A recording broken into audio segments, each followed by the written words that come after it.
حضرت فاطمہ رضی اللہ تعالی عنہ اور ایک یہودی عورت کا واقعہ۔ ایک عورت حضرت فاطمہ رضی اللہ تعالی عنہ کے پاس آئی اور کہنے لگی کہ اے بنت رسول اللہ، میرے 3 سوال ہیں۔ پہلا یہ کہ کوئی ایسا عمل ہے جس سے انسان کے سارے گناہ معاف ہو جائیں، اور دوسرا سوال اللہ تبارک و تعالیٰ کے نزدیک سب سے افضل کون سا گھر ہے، اور تیسرا سوال انسان اور جنت کے بیچ فاصلہ کتنا ہے۔ یہ بات سن کر بسم اللہ الرحمن الرحیم السلام علیکم۔ محترم ناظرین، ایک مرتبہ حضور صلی اللہ علیہ وآلہ وسلم نے حضرت فاطمہ رضی اللہ تعالی عنہ سے کہا کہ تم سے پہلے ایک عورت جنت میں داخل ہوگی اور وہ لکڑہارے کی بیوی ہے۔ لہذا حضرت فاطمہ اس عورت کے گھر پر گئیں اور دستک دی۔ اس عورت نے کہا کون ہے؟ حضرت فاطمہ نے اندر داخل ہونے کے لیے اس سے اجازت طلب کی۔ اس خاتون نے یہ کہہ کر آپ سے معذرت کی کہ میرے شوہر ابھی یہاں نہیں ہیں اور میں نے ان سے آپ کو گھر لانے کی اجازت بھی نہیں لی ہے، لہٰذا آپ واپس چلی جائیے اور کل تشریف لائیے تاکہ میں ان سے اس حوالے سے اجازت لے سکوں۔ حضرت فاطمہ واپس لوٹ آئیں۔ جب اس عورت کا شوہر رات کو گھر آیا تو اس نے حال چال دریافت کیا۔ اتنے میں اس خاتون نے کہا کہ اگر پیغمبر اکرم صلی اللہ علیہ وآلہ وسلم کی بیٹی حضرت فاطمہ ہمارے ہاں آنا چاہے تو کیا ان کے لیے اجازت ہے؟ اس کے شوہر نے جواباً کہا وہ آ سکتی ہیں۔ اگلے روز حضرت فاطمہ حضرت حسین کو اپنے ہمراہ لیے دوبارہ اس کے پاس آئیں اور حسب سابق ان سے اندر داخل ہونے کی اجازت مانگی۔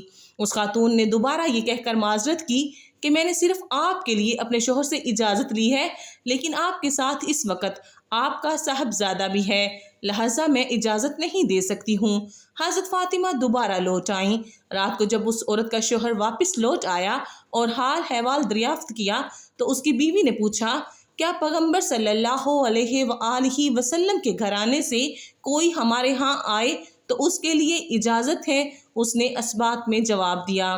اس طرح حضرت فاطمہ تیسری مرتبہ جب آئیں تو لکڑہارے کی بیوی سے ملاقات کی۔ یہی وہ خاتون ہے کہ جو سیدہ فاطمہ کے آگے ان کی اونٹنی کی نکیل پکڑے جنت میں سب سے پہلے داخل ہوں گی۔ حضرت فاطمہ رضی اللہ تعالی عنہ نے ایک دفعہ اسماء بنت امیس رضی اللہ تعالی عنہ سے کہا کہ مجھے حیا آتی ہے کہ جب میرا انتقال ہو تو لوگ مردوں کے تخت پر لٹا کر اور ایک کپڑا اڑا کر مجھے کندھے پر اٹھا لیں، اس لیے اندیشہ ہے کہ کپڑے کے اوپر سے میرا جسم ظاہر ہو۔ تو حضرت اسماء رضی اللہ تعالی عنہ نے کہا جگرے گوشہ رسول صلی اللہ علیہ وآلہ وسلم، کیا میں تمہیں ایسی چیز نہ دکھاؤں جو میں نے حبشہ میں دیکھی تھی؟ حضرت فاطمہ رضی اللہ تعالی عنہ نے کہا کیوں نہیں، ضرور۔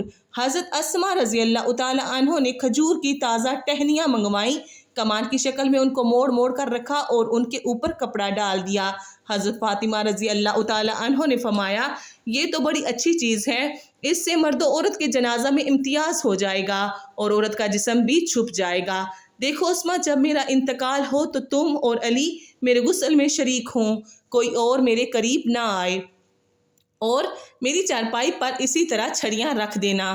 جب حضرت فاطمہ رضی اللہ تعالی عنہ کا انتقال ہوا تو حضرت اسماء رضی اللہ تعالی عنہ نے دلہن کے ڈھولے کی طرح ایک پردہ پوش چادر چارپائی تیار کی اور کہا فاطمہ نے مجھے اس کی وصیت کی تھی۔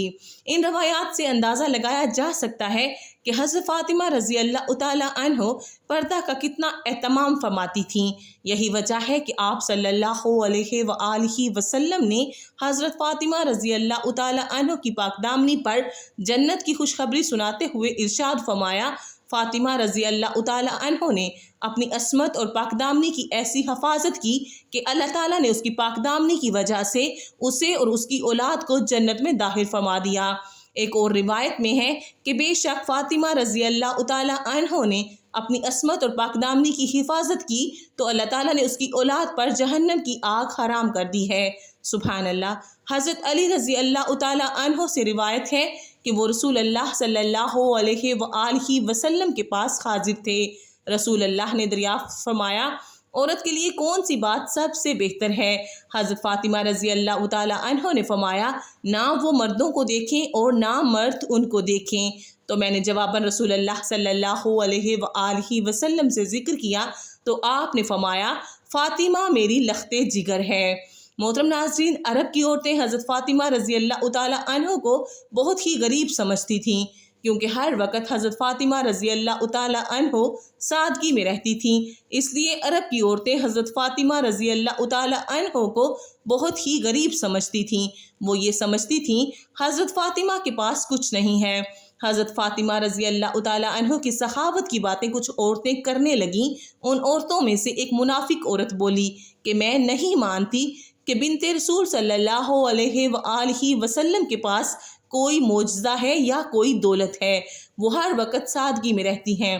اس بات کو جاننے کے لیے وہ منافق عورت حضرت فاطمہ رضی اللہ تعالی عنہ کے گھر پہنچی تو آپ رضی اللہ تعالی عنہ نے دروازہ کھولا اور اس عورت کو اندر بلایا، گھر میں بٹھایا تو وہ عورت بولنے لگی، اے بنت رسول صلی اللہ علیہ وآلہ وسلم، آپ کی سخاوت کے چرچے سر عام ہو رہے ہیں، آج میں بھی چاہوں گی کہ آپ مجھے بھی کچھ دکھائیں۔ حضرت فاطمہ رضی اللہ تعالی عنہ فرمانے لگیں کہ اللہ تبارک و تعالیٰ نے ہر انسان کو وہ عطا کیا ہے جو اس کے لیے بہتر ہے۔ حضرت فاطمہ رضی اللہ تعالی عنہ فرمانے لگیں، اے عورت، وہ نعمت دیکھو جو اللہ تبارک و تعالیٰ نے تمہیں جسم کی صورت میں عطا کی ہے، ان نعمتوں کے آگے دنیا کی دولت کچھ بھی نہیں ہے۔ وہ عورت حضرت فاطمہ رضی اللہ تعالی عنہ کی باتوں پر ہنسنے لگی اور کہنے لگی کہ میں آپ کے گھر پر دولت دیکھنے آئی ہوں کہ آپ کے پاس کتنی دولت ہے۔ وہ عورت کہنے لگی کہ آپ مجھے کوئی دولت یا معجزہ دکھا دیں تو میں مان جاؤں گی کہ آپ کے بابا اللہ کا رسول ہیں اور آپ کا خاندان سچا ہے۔ حضرت فاطمہ رضی اللہ تعالی عنہ نے فرمایا کہ وہاں پر میرا مصلی رکھا ہے جس پر میں نماز پڑھتی ہوں، اس کو ہٹا کر دیکھو تو تمہیں تمہاری مراد مل جائے گی۔ وہ عورت جیسے ہی سیدہ فاطمہ رضی اللہ تعالی عنہ کے حجرے میں پہنچی اور اس نے مصلی ہٹا کر دیکھا تو اس عورت نے کیا دیکھا کہ اس مصلی کے نیچے لاتعداد خزانہ پڑا ہوا تھا، ہیرے جواہرات اور کافی سارا سونا تھا، جو وہ دیکھ کر حیران ہو گئی۔ وہ جیسے ہی جواہرات نکالتی رہی تو وہ مال ویسے کا ویسے ہی رہا۔ وہ عورت جیسے ہی حضرت فاطمہ رضی اللہ تعالی عنہ کے پاس آئی تو حضرت فاطمہ رضی اللہ تعالی عنہ اس عورت کو مسکرا کر دیکھنے لگی اور وہ عورت حضرت فاطمہ رضی اللہ تعالی عنہ کو بہت ہی حیرت سے دیکھنے لگی اور وہ عورت آپ رضی اللہ تعالی عنہ سے کہنے لگی کہ آپ کون ہیں؟ آپ تو اتنی سادگی میں رہتی ہیں، آپ کا لباس اتنا سادہ ہے اور آپ کے پاس اتنی دولت ہے، میں تو یہ سوچتی تھی کہ آپ کے پاس دنیاوی دولت نہیں ہے، تبھی آپ اتنی سادگی میں رہتی ہیں۔ حضرت فاطمہ رضی اللہ تعالی عنہ فرمانے لگیں کہ اللہ تبارک و تعالیٰ نے دنیا کے تمام خزانے اہل بیت کے قدموں میں رکھ دیے اور اللہ تعالیٰ کی مرضی یہ ہے کہ ہم سادگی میں رہیں تاکہ کوئی بھی شخص سادگی اختیار کرنے میں کوئی شرم نہ کرے۔ حضرت فاطمہ رضی اللہ تعالی عنہ فرمانے لگیں کہ اس دنیاوی دولت کا تو آخرت میں حساب دینا پڑے گا۔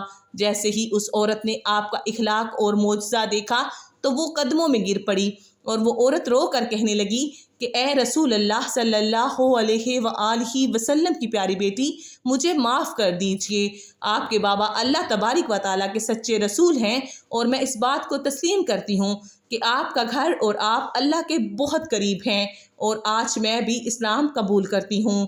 سبحان اللہ۔ سلام ہو رسول اللہ صلی اللہ علیہ وآلہ وسلم کی پیاری بیٹی کی سخاوت پر، جس کو کفار بھی دیکھ کر مسلمان ہو جاتے تھے۔